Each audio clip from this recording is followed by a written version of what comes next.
What's really interesting about the sort of modern history of all this is I was at CNN when the Arab Spring erupted, soon after I joined, actually, in 2011.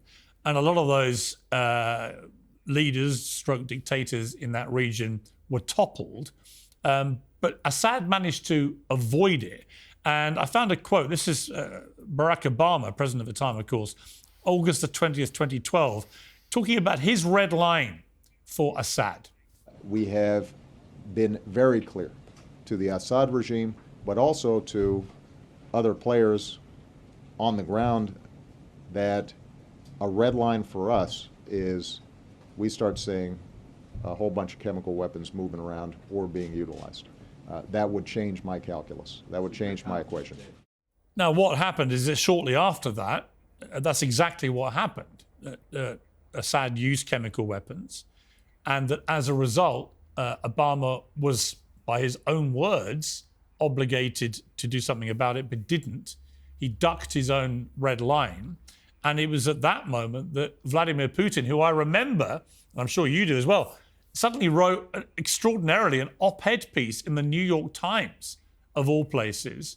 And then he moved in to support Assad and effectively took control as Assad's main supporter in Syria. And many people think that that was the catalyst for a lot of the problems that then followed. Is that an accurate assessment of what happened, do you think? Not really, although I did witness some of that close up, even at the G20 in St. Petersburg around the time of these events. What this starts, and it's really fascinating to go back, it starts in 1996 with Netanyahu, who wrote a book called Fighting Terrorism. And the thesis of the book is quite straightforward and very dangerous. He says, you know, there's Hamas, there's Hezbollah, they oppose Israel. It's not good for us to fight them directly. That won't work. What we need to do is topple the governments that back them. So what we need is regime change throughout the Middle East.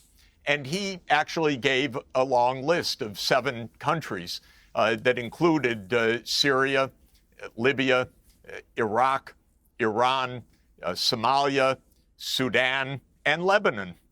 And systematically, the United States has done Netanyahu's bidding for almost 30 years now, going to war with every one of them, except for the big one that Netanyahu so much longs for, which is the war directly between the United States and Iran.